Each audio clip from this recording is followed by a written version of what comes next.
The views and opinions expressed on this podcast are those of the speakers and do not necessarily reflect those of the ANA or its members.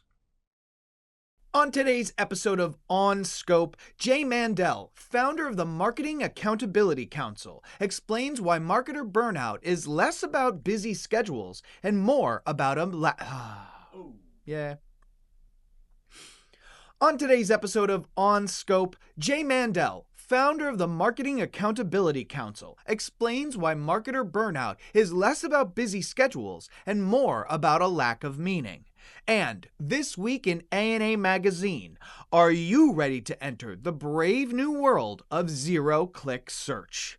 All that next on Scope.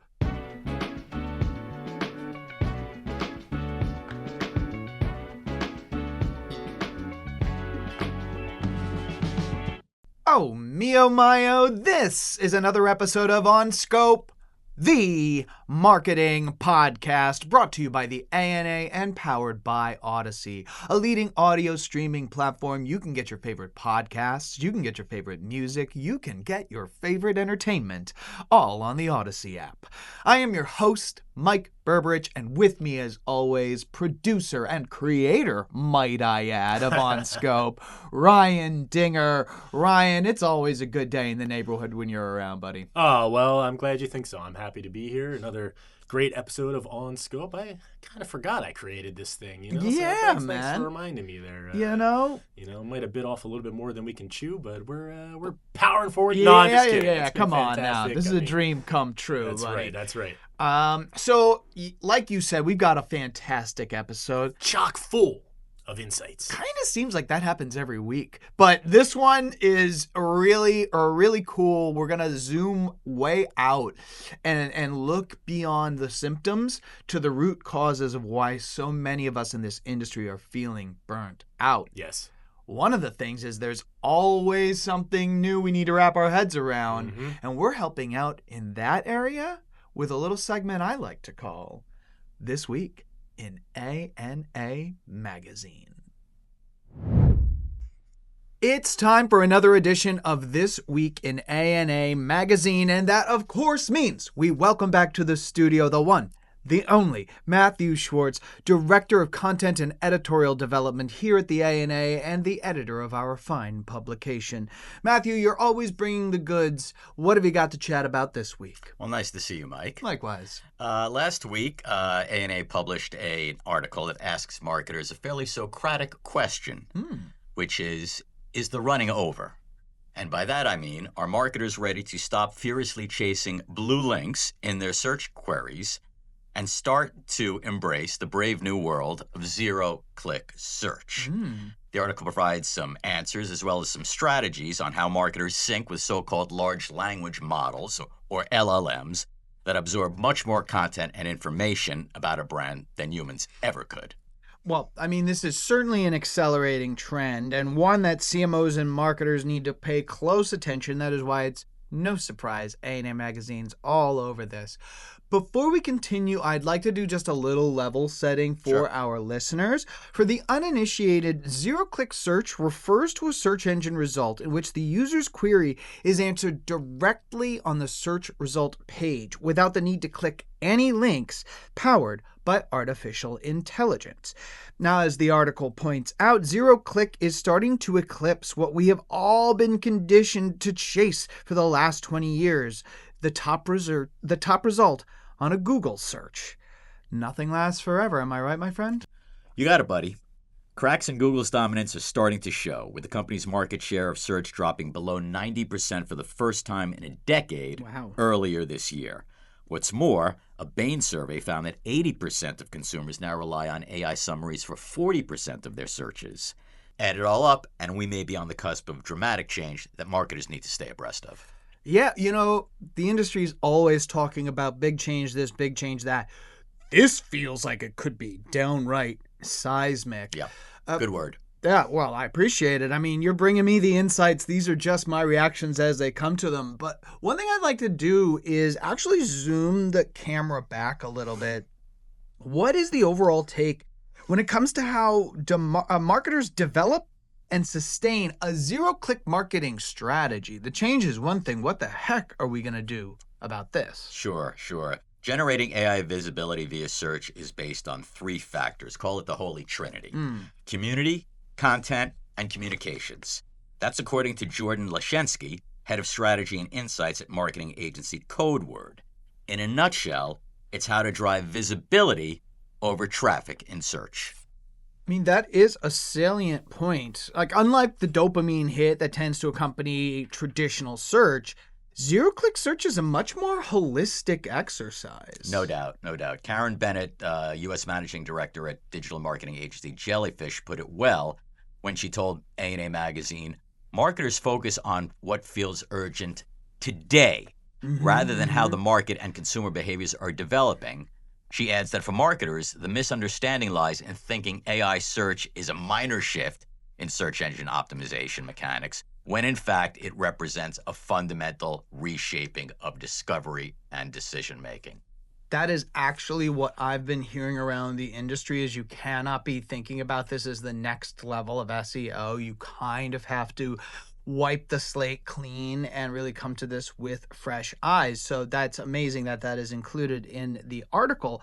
But that all begs the question, what is happening on the ground right now today as the market continues to morph in this way?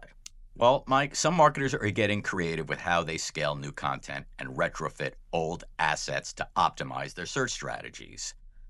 Take generative AI startup Jasper, which uses its own platform to improve its discoverability by creating unique pages for about 100 app features, including a press release generator and a LinkedIn post generator that map to common search queries. You are asking the questions now. Right. Oh, that is so meta. That's the flip. You are asking the questions now, not the user, as it were. That is really kind of crazy. But it also just seems kind of trying to take all of this in, that to succeed with zero click, marketers are going to have to be fleet of foot. This does not feel like one thing and then come back in 5 years and let's see how the little changes. Yeah, set it and forget it can be deadly in this sense.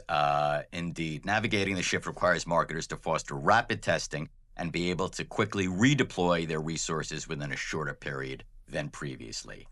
They need to create content that answers questions directly to appear in AI summaries. Diversify their online platforms, including social media, apps, and voice assistants. And, perhaps most important, invest in brand building to ensure their products and services get recognized, ta-da, without clicks. Sounds like a book. That sounds like a title of a book I'll never write. Well, Matthew, I'm going to be optimistic and hopeful that it comes out on my local bookstore one of these days. But man, this is just another mountain marketers have to climb, and thank goodness they've got the best Sherpa they could ask for in A&A Magazine. Thanks as always, man. It's a gold mine every time you come through today. Thanks, Mike. For this article and more, including our weekly A&A Magazine quiz, head on over to www.ana.net/publications. Big thanks, as always, to our man Matthew Schwartz over at A&A Magazine. I've heard a little bit about the, zero-click era. What are your thoughts on the latest evolution of search? Well, I have a lot of thoughts, but one thing I can share with you, Mike, actually kind of a funny story as Matthew and I were putting that last segment together. Do tell. So related to AI and zero-click attribution. So Matthew and I were working on the script, right? We're, as we always do, we like to firm things out, punch stuff up, right? And we had a question about a part of the script. Should we be using the term GEO or SEO? And now, frankly, Mike, I'm a fairly smart guy, a fairly smart marketer, but I am still wrapping my head around the GEO stuff. It's a lot to take in. So, we're wondering, should we be using SEO? Should we be using GEO? And I'm like, well, let's just ask the internet, So we use a prominent search engine who will remain unnamed here. But we put in our search query, and we get back one of these AI overviews that you guys were talking about in the A&A magazine segment. Yeah. And it gives us some information, and we're like, oh, okay, so we should be using this term. We dig a little deeper, and we come to find out the AI overview was a hallucination and was, in fact, wrong. So interesting that it happened for that segment in particular, and I think is a word of caution for everyone. Like, obviously, GEO, zero-click attribution, people are using these things. You need to be a player in this space if you're going to have any success going forward in marketing. But just as a user of search engines, do have some caution, I think, is the lesson learned here. The AI overview often, it makes stuff up. It comes up with these things that aren't quite real. So you, especially in an instance like this where we wanted to get the facts right, we dug a little deeper and we found out like, oh, we can't actually go with that. But I just thought it was really funny that it occurred while we were working on a segment about zero-click attribution. Yeah, that is kind of, almost too good to be true on that. But it brings up something that I just want to kind of remind all of our listeners, that when you are interacting with AI, one of the things it does better than anything else is sound authoritative. It's always gonna sound good. Yes. You really, especially depending on what you're basing this on, this is a great opportunity or a great example of that. You guys were responsible. We were gonna go on camera. This is theoretically gonna live forever. Right. So you want to get it right. And so you kept doing your due diligence. You kept digging. You found the right answer. But it's never, it can give you a wrong answer. It's gonna sound right. It's very good at sounding right. Yes. And that's just what I want everybody to keep in mind, so that, you just don't get in a sticky situation because you're moving too fast and you just want an easy answer. Yeah, hitting that easy button, it may turn out to be a headache in the long run. And as it turns out, there's a lot of headaches in marketing these days, Mike. And I think that's what we're talking about today. Absolutely. With our guest, Jay Mandel, isn't it? Yeah, and I think, quite frankly, there are a bunch of fake easy buttons in our wake that have helped us get exactly where we are right now. As you said, our guest today is Jay Mandel, a man on a mission to help companies and leaders move past performative marketing into accountable, purpose-driven systems that align people and profit. For over 20 years, he has guided brands from MasterCard to startups, simplifying complexity and creating narratives that stick. As the founder of the Marketing Accountability Council, he looks to shape an agenda where individuals, employees, customers, and companies thrive. There is a safe space for open, honest dialogue about the unspoken issues impacting you, your career in the field of marketing. And that is exactly what we're talking about today. My conversation with Jay Mandel is up next. Regular listeners of the On Scope podcast know that we're always trying to get into and solve problems on behalf of marketers. Sometimes they're tactical, sometimes they're strategic. Today, they're existential. And I have the perfect guest to break this all down with me. Everyone, help me welcome Jay Mandel, founder of the Marketing Accountability Council. Jay, thank you so much for joining me today. I just got tingles from hearing that. Let's go. It's time to make Let's get existential. All right. So this is amazing because throughout the episodes we've been recording this year, every once in a while when we're talking about email optimization or what measurement could be doing better, we end up getting to talking about self-discovery and breaking through the kind of put upon things. We've been getting oddly existential in the most surprising places. But today we're going to tackle this head on because I think that you could have all of the strategies and mindsets and best practices. If you're showing up to work and you don't feel it at all, none of that's going to help you. So let me pose this question to you, and it's actually inspired by one of your many exquisitely written articles, this one from martech.org. You wrote about marketer burnout, but it wasn't the typical thing that's focused on the long hours, the big to-do list, oh, it's a new platform every week. Your focus was about how the job of marketing no longer makes any sense, and we're all kind of just going through the motions. So I'd like to ask you, in your opinion, how did we go from doing marketing to merely performing it? Marketing is the 4 Ps: product, price, place, promotion. Mm-hmm. And in my experience, I have been focused on promotion. Yeah. And I did that when I worked in corporate. I did that when I took on clients for my freelance work. The idea that a marketer could make something sound good makes you exhausted, because at the end of the day, if the product is lousy, mm-hmm. if the people are saying, get me some leads, if there's no money to support the activity that you're going to do, who cares if you do an effective job and get the great KPI measurement? Mm-hmm. Because if someone buys it, then they return it. That doesn't really do much for the company, does it? Oh, absolutely. I've seen so many situations where a marketing tactic or thing seems to be set up to just make people unhappy or annoyed or frustrated. Right. I mean, let's just think about sending me a text to update me every time Chipotle has a special. Mm-hmm. I don't care. Yeah. And I get these emails from this tire company. I mean, 17 a week. Like, I don't even know how they know that I don't need tires, first of all. And they just keep on going and going to a point of annoyance. Yeah.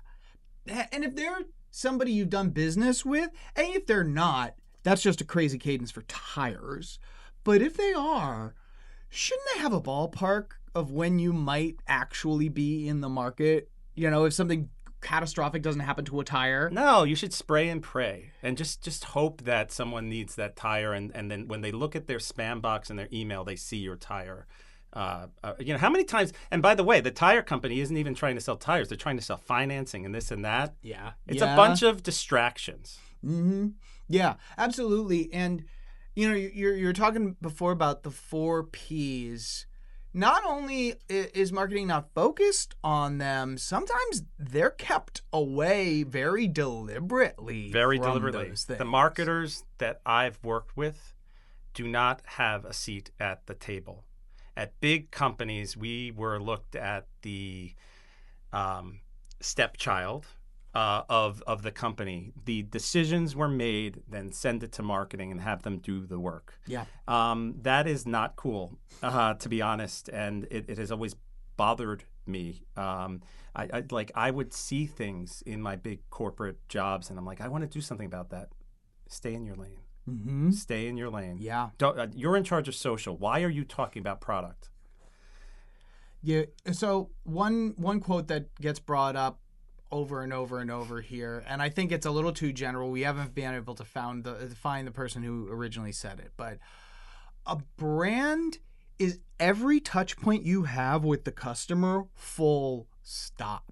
So when you're asking marketers to paint this picture of a brand, and then so much of the user experience, which includes the line of your retail thing, which includes the language of a rejection or cancellation or bad news. There's so much that is your brand that marketers are just so far away from. What in the article, you kind of gave out a pretty cool list of like those little moments in time where we lost a little bit, we strayed a little bit further. Were there some major inflection points where you're like, oh, wow, I just felt the gap between those 4 Ps and having connection and control over them? You know, in your career, have there been moments where you're like, oh, that's like a crack in the ice? Yeah, I've experienced them, and I mean, just recently there's a coffee company that should remain nameless. And their problem is not the most effective branding campaign. Their problem is that their coffee costs $7.50 per cup. Their problem is that they shrunk the cups and customers are complaining about it. Their problem is that their baristas, who are called partners, aren't happy. Their problem is that they went in too deep on the mobile orders during the pandemic and then forgot that it was called the third place. So at the end of the day, how does a marketer solve for that? With a PSL promotion? Yeah. Like, change the tagline? No, you can't. I mean, you can, but it might perform well on your dashboard that says, I'm looking to raise this by this percent. But, we're talking about major things that are macro and micro. The problems of companies these days are not entirely based on what's happening in the company. It's based on consumer behavior.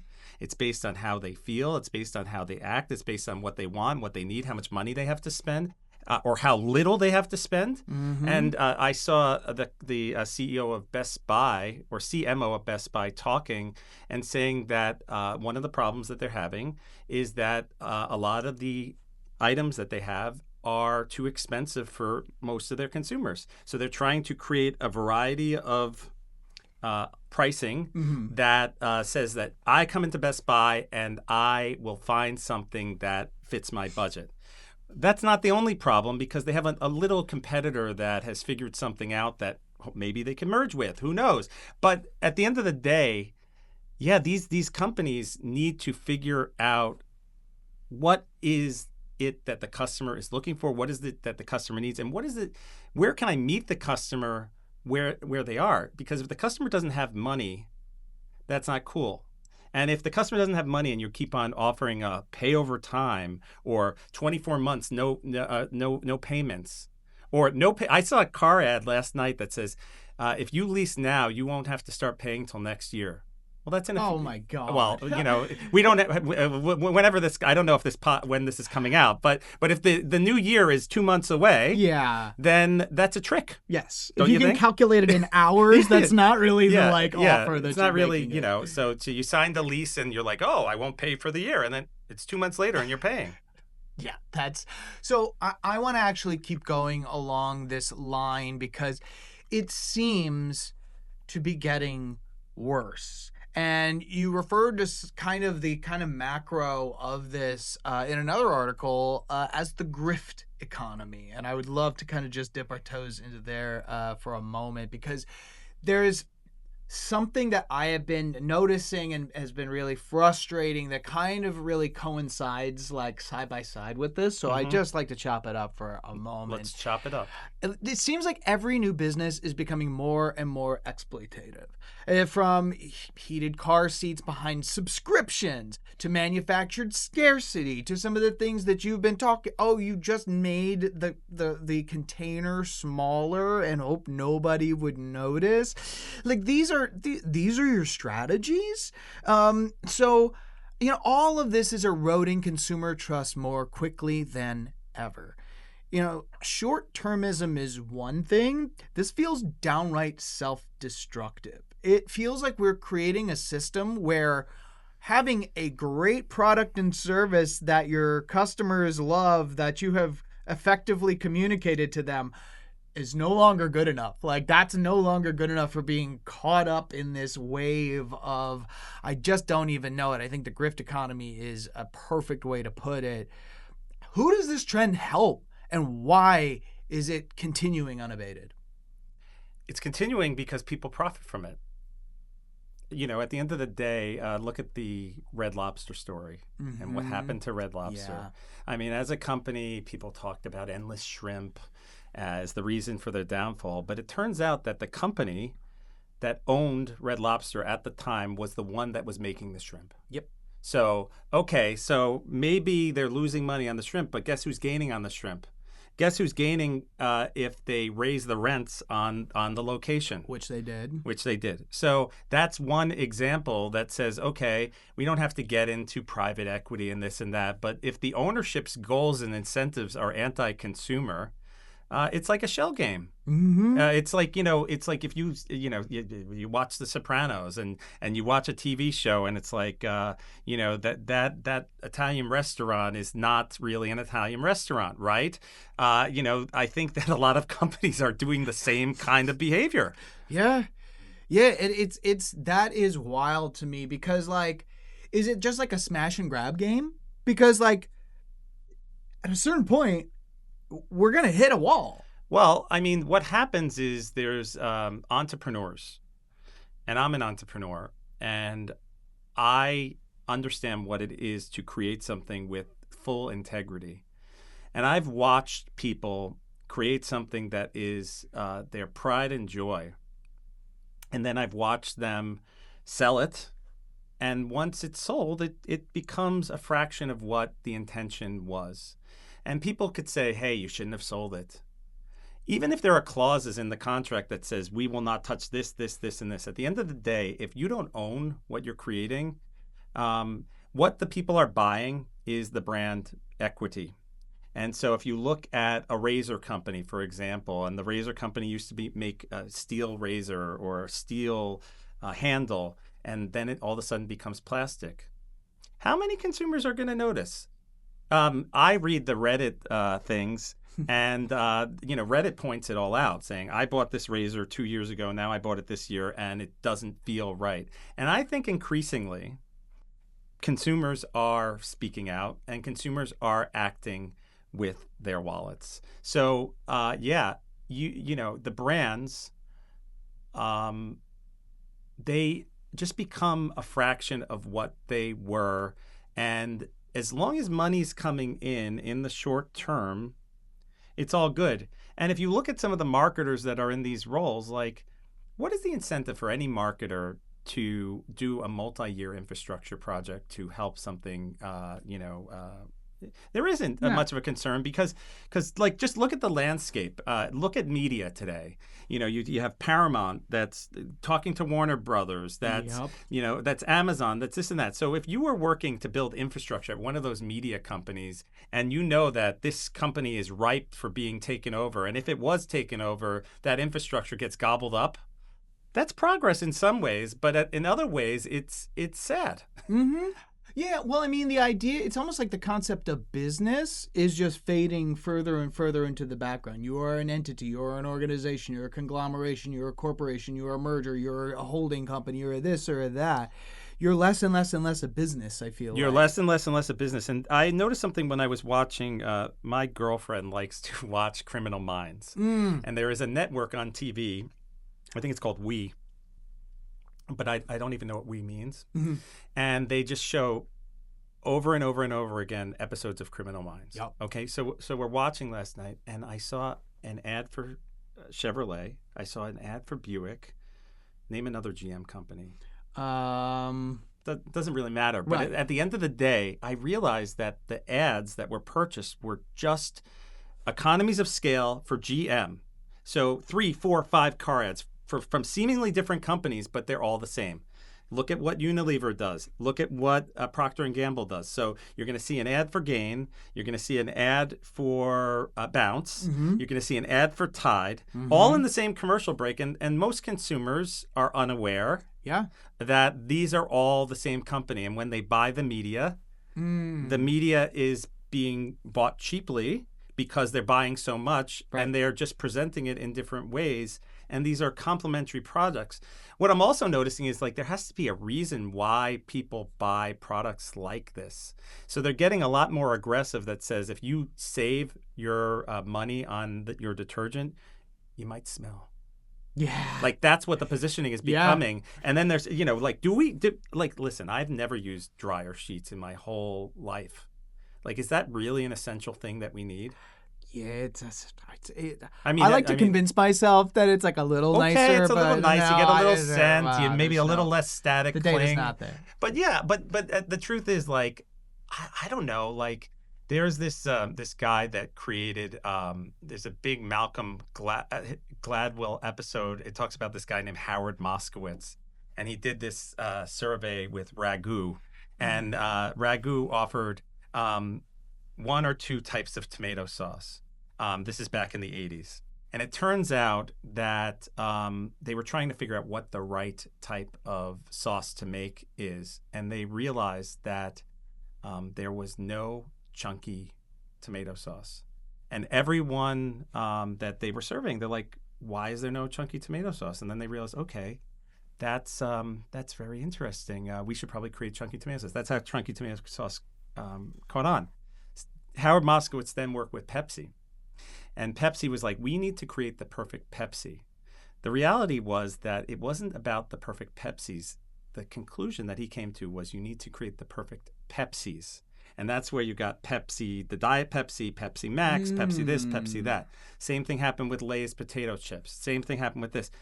I would argue that these companies that have created so many different varieties of so many different things is fracturing the market, fragmenting the market, and causing a lot of confusion with consumers. Why can't we just have Pepsi and potato chips? Yeah, absolutely. And I mean, there are certain things where I get, like, if you're, a restaurant, like a place like Dunkin' Donuts, you're rotating stuff out to keep things fresh. Keep it interesting. This is a different thing. This isn't, that is a very interesting. It's cannibalization of a market. Like, I mean, I think the Lay's varieties of potato chips are quite cool. Like, I love a good Tom Yum potato chip. But once I buy a Tom Yum potato chip, what is the likelihood that I'm going to keep on buying that? Yeah.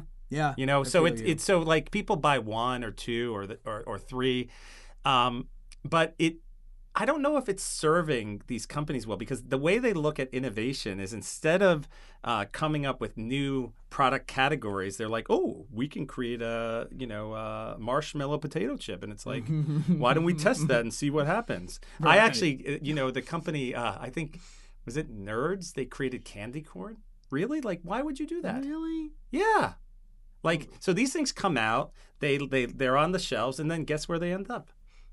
Oh, God, in the dumpster, I would have to. No, the dollar stores. Oh, yeah, the dollar stores. I love a good dollar store. And you go into those dollar stores and you're like, oh, that makes sense. Like Mario Lopez deodorant. It's like, okay, that made it to the dollar store. Charlie D'Amelio products. Yeah, they're in the dollar store too. Oh, I'm taking a trip. Go to the Bronx at Lot Less, and you'll see them all. I've got weekend plans. Yeah, exactly. Listeners, stick around, because when we come back, we're going to talk about how marketers can avoid being spin for all of these interesting decisions, shall we say. Stick around. You're not going to want to miss it. Ryan. Yeah, Mike?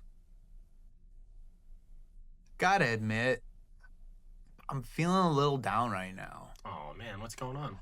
Well, you know how through OnScope, the marketing podcast, you and I have been able to be in the room with some of the brightest marketers in this entire industry? No doubt. I mean, we've had some big names, some really smart people on the show, yeah. Really and truly, I just wish I could share the experience of being in the same room with some of the brightest and just most enjoyable people in the entire industry, but I have no idea how I could possibly do that.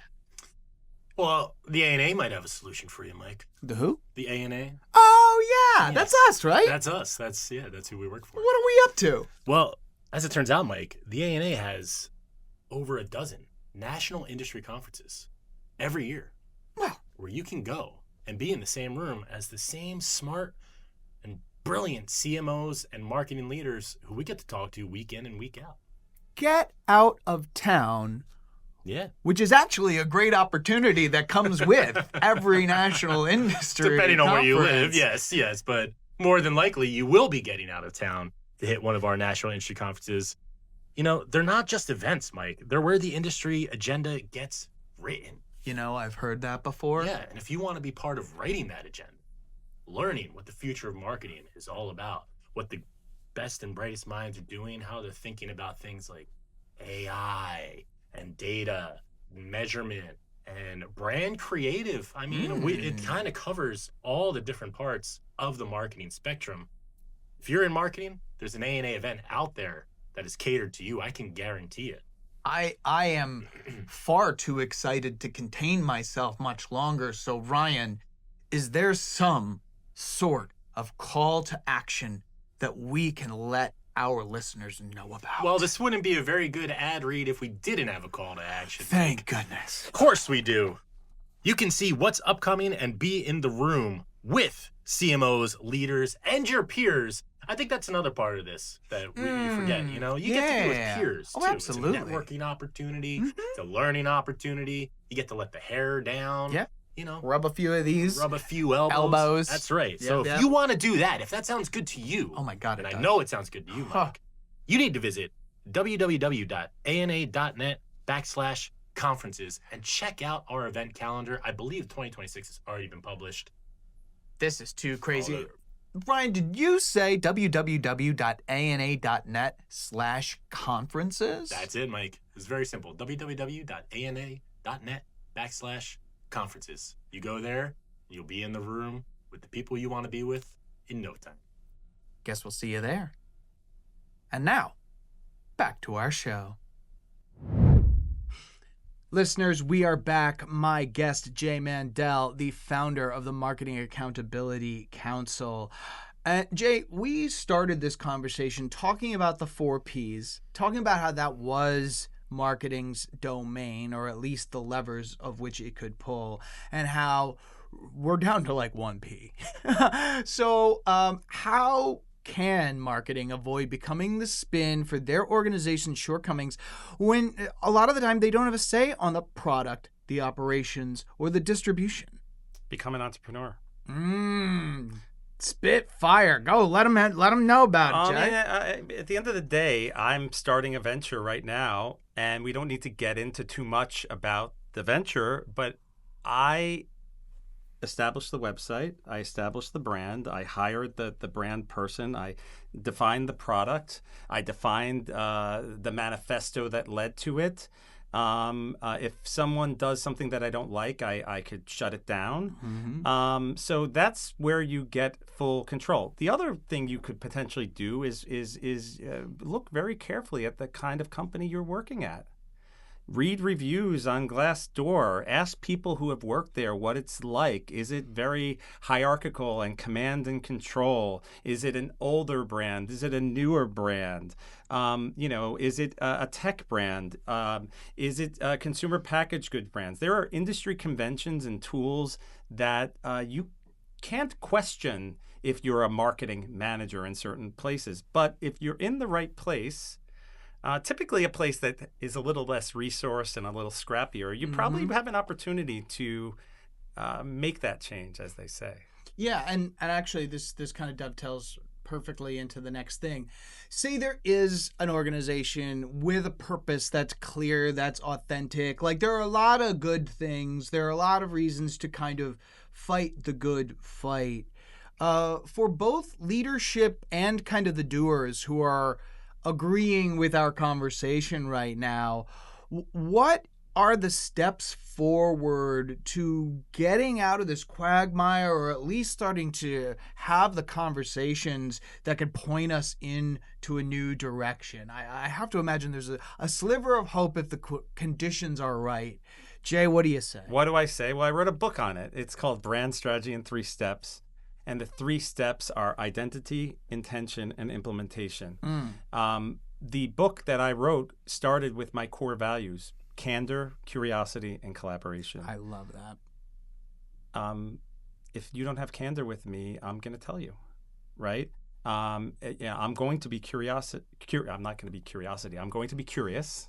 You might be curiosity. I might be curiosity itself, but I'm going to collaborate. Those are things that are not things I'm willing to compromise.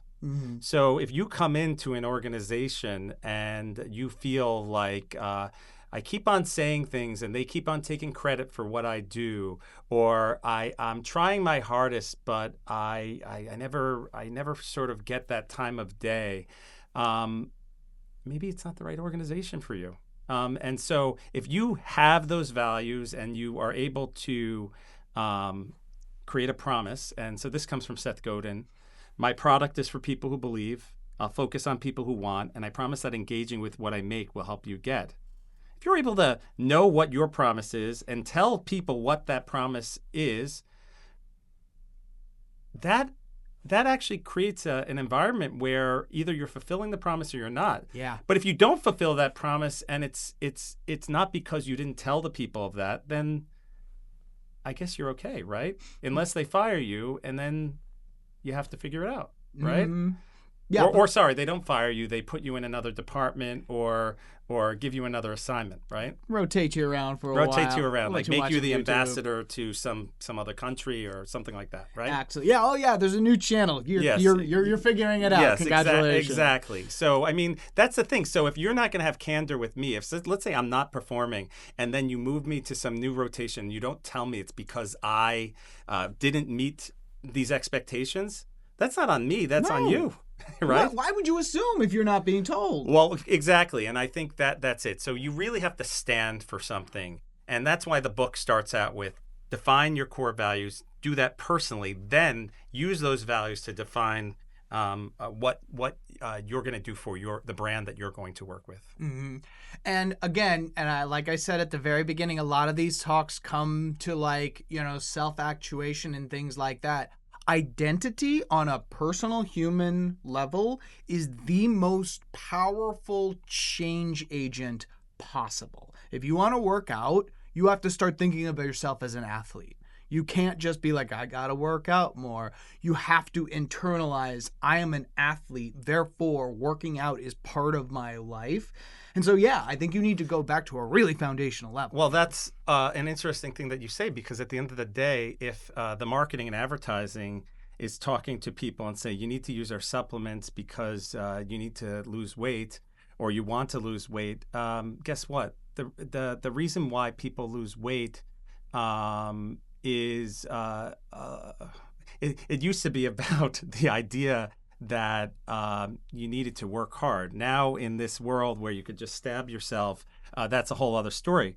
But if you're not motivated to lose weight, or you don't know the reason why you go to food, then you're not going to lose weight. Mm-hmm. If you don't know why you don't exercise, or you can't figure out how to get a gym workout in, you're not going to lose weight. If you the biggest reason why people start to lose weight is they go to their doctor and the doctor says your cholesterol is through the roof, or you feel your heart beating fast, or something like that, and then people start to lose weight. So it has to do with motivation, mm-hmm.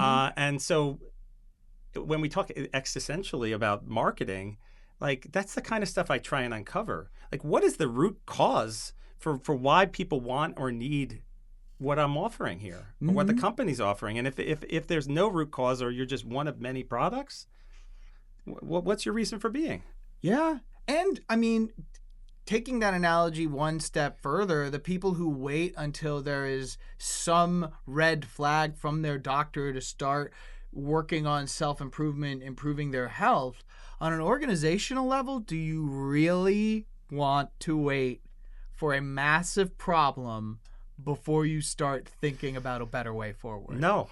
But that's the short-termism that we're experiencing in this world today. It's like, at the end of the day, if you get your bonus based on 3 to 5 short-term outlook things, what's your incentive to do something bigger? Yeah. Well, and I can assume, I can guess pretty confidently that for the marketers who are listening, who are at the first half of their career, a lot of this can sound pretty like a downer. Like, this is kind of a bummer. Oh, man. Don't get me started on ageism. Oh my God, we had a great conversation with Michael Clinton about how that is just, it's like one of the last acceptable areas to be an inhumane person. Yes. Well, let me just, sorry to, I'm just going to go off. I'm going to go off because it is a downer. People have said to me, I have a friend who actually lives a few blocks away from where we are right now, who said to me, I'm one of the most positive people that she knows. And I'm like, I don't feel that way sometimes because a lot of the stuff that I say and experience hasn't necessarily been that positive. But what I did was I took the bull by the horns. For 7 years after my corporate job, my last corporate job, I have been plugging away. And why have I been plugging away? Because I realized that I don't know if there's a place for me in any of these organizations. Why would they pay me $200,000 if they could pay some younger person $70,000 or $120,000? Why would they look to me to challenge the status quo when they don't want to challenge the status quo? So what did I do? I realized, and I just realized this the other week, this is the first time I'm actually saying this to anyone other than my inner circle. It's not about marketing. It's about creating markets. Right? Yes. So listen, I have a goal to help with clean data. I want to make sure that it is something that is accessible, and I've experienced it, and I want to really work towards that. And I invented a market that didn't exist with partners and all that. Now, why did I do that? It's because as a practitioner, I realized that people weren't hiring me to create a content plan anymore. People weren't hiring me to create a short video anymore. Well, they go to Fiverr for that, right? Or go to Upwork or for that. People weren't hiring me to create their thought leadership platform anymore. People weren't hiring me at big organizations anymore. And I also watched a bunch of talented people that I worked with that just felt displaced. One guy that I worked with who did market research started a woodworking company. Another guy who I worked with started a company, I'll give him a plug, it's called Restless Urban. His name is Andrew Bowens, and it's a community for people above the age of 50. Life starts at 50. Amazing. Now, these were people that were very talented corporate people, and they realized that, it wasn't, their time felt a little up. So what did they do? Out of necessity, they created a market or defined a niche that only they could plan. I have another person that I worked with that was the CEO of Bitly.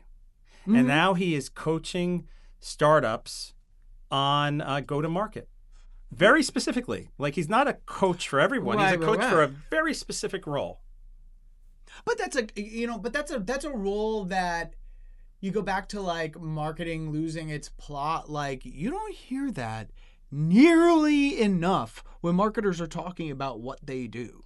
Like the little go to market. Like, we're so cooked, man. Well, right. Well, if you're a marketer and you define yourself by these general terms, you're not going to succeed. Now, but at the same time, if you define yourself as I do email marketing, good luck to you. If you define yourself as I do text, doesn't work. Social media isn't even social anymore. I listened to the Acquired podcast about how Google started up and Alphabet and all these things. And it's really funny because they deliberately stayed out of social media. Then they bought this little company called YouTube. And then now all of a sudden, all the social media that exists on TikTok and Reels and this and that is now showing up on YouTube. And YouTube beats out Netflix. It beats out any of the networks. It beats out everyone, and they're in the right place. So it's so interesting. Again, micro and macro. To look at it, it's like, oh, they didn't know what was going to happen. But it turns out that as the environment changes, things shift. That is really, really fascinating. Jay, before we leave you out to this beautiful day, if there are people who,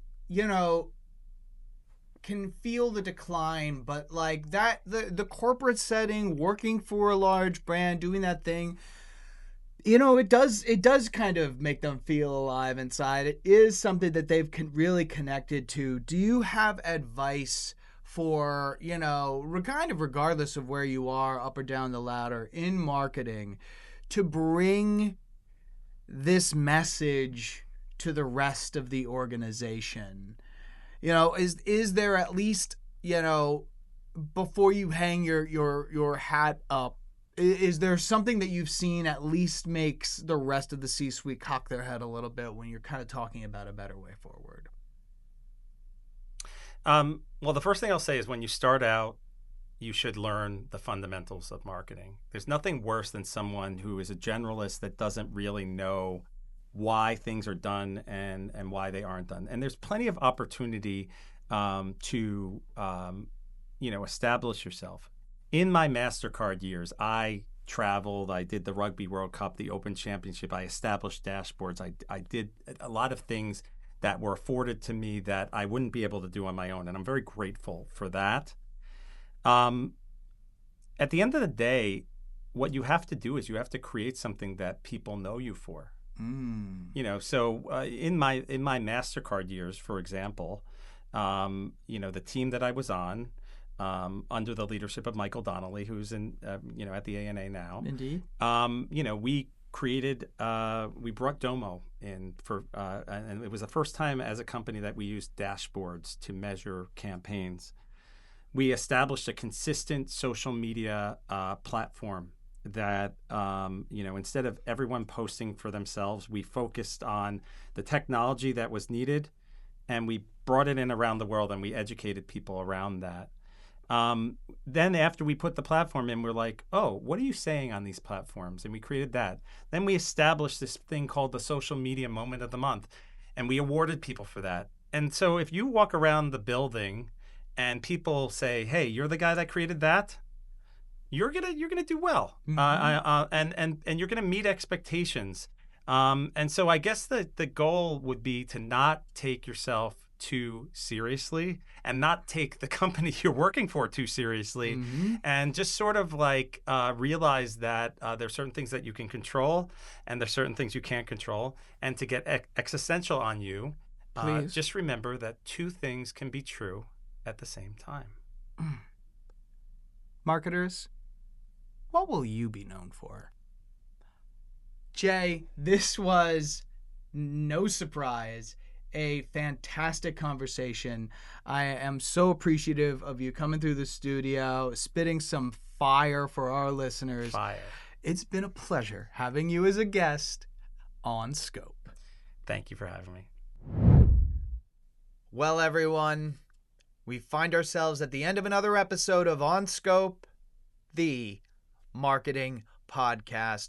I'm really proud what the entire OnScope team has been able to do this season in having the adult conversations that this industry is sorely lacking. And I think that this is the epitome of that mission. So big thanks to my guest today, Jay Mandel, for an incredibly galvanizing and inspiring conversation.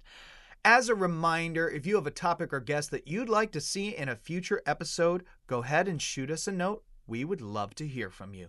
That email address, onscope@ana.net. And now, as always, here is your moment of marketing meditation. Take a deep breath, relax those shoulders, and consider the following from Tony Robbins. It is not what we get, but who we become, what we contribute, that gives meaning to our lives. Think on that, and we'll see you next week.